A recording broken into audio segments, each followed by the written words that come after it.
Okay, reading part 4 of Herbert E. Bates' A Christmas Song.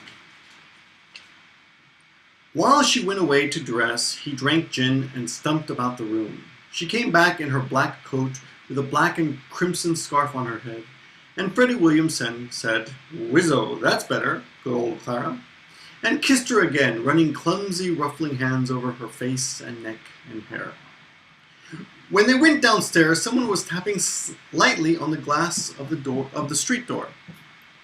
"Police for the car," Freddie Williamson said. "No lights or some damn thing." But when she opened the door, it was the young man who could not remember the song. He stood there, already raising his hat. "I'm terribly sorry. Oh, you're going out, excuse me." "Did you remember it?" she said. "Some of it," he said, "the words." "Come in a moment," she said. He came in from the street and she shut the door. It was dark in the shop and he did not seem so nervous. He began to say, "It goes rather like this. I can't remember it all, but something like this. Leish flecken mein Lieder, Liebling kommt zu mir." "It is by Schubert," she said. She went across the shop and sat down at one of the pianos and began to sing it for him.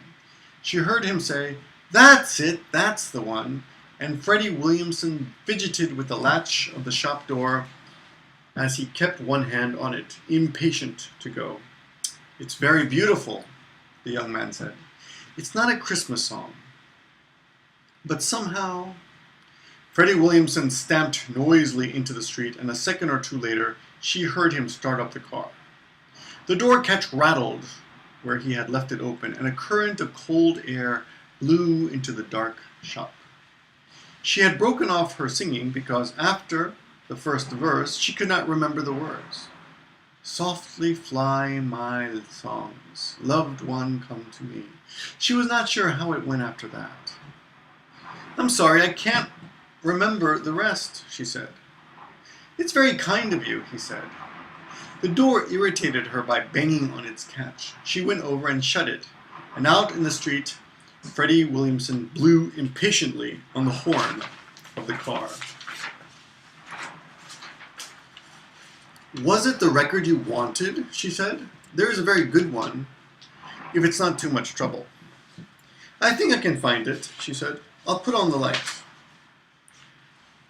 As she looked for the record and found it, she sang the first few bars of it again. "There is great tenderness in it," she began to say. "Such a wonderful tenderness." But suddenly it seemed as if the young man was embarrassed. He began fumbling in his pocketbook for his money, but she said, "Oh, no, pay after Christmas. Pay any time." And at the same moment, Freddie Williamson opened the door of the shop and said, "What goes on? After hours, after hours. Come on." "I'm just coming," she said. "I'll say good night," the young man said. "I'm very grateful, and I wish you a happy Christmas." "Happy Christmas," she said. Outside, the stars were green and sharp in a sky without wind, and the street had dried except for dark prints of frost on pavements. Damn cool through all the first weeks of December, and now as the car came out of the valley edge, she could see below her a great pattern of winter floodwater. The hedgerows cutting into it, rectangular lakes glittering with green and yellow lights from the towns on the far side. "I'd have told him to go to hell," Freddie Williamson said.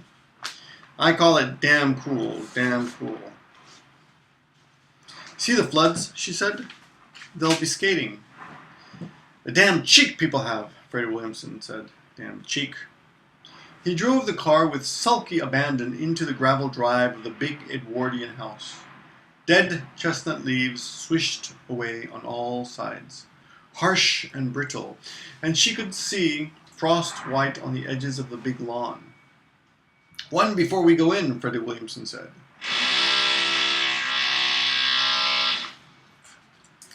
She turned away her mouth, but he caught it with clumsy haste, like a dog seizing a bird. "Good old Clara, let the blinds up. It's Christmas Eve." "Put the car away and I'll wait for you," she said. "Fair enough," he said. "Anything you say, good old Clara. Damn glad you came." She got out of the car and stood for a few moments looking down the valley. She bent down and put her hands on the grass. Frost was crisp and hard already, and she could see it sparkling brightly on tree branches and on rain-soaked stems of dead flowers. It made her breath glisten in the house lights coming across the lawn.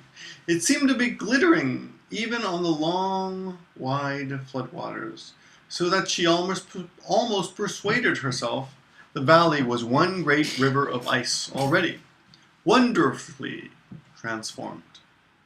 Standing there, she thought of the young man with his shy, ardent manner, his umbrella, and his raised hat.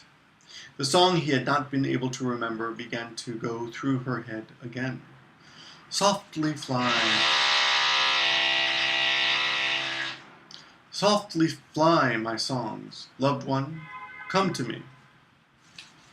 But at that moment, Freddie Williamson came blundering up the drive and seized her once again, like a hungry dog. "One more before we go in," he said. "Come on, good old Clara, one more before we go in. Good show." Shrieks of laughter came suddenly from the house, as if someone, perhaps her sister, had ignited little fires of merriment that were crackling at the windows. "Getting worked up," Freddie Williamson said. "Going to be good." She felt the frost crackling under her feet. She grasped at something that was floating away. "Lies flichting mein Lieder, oh, my loved one." How did it go? The end.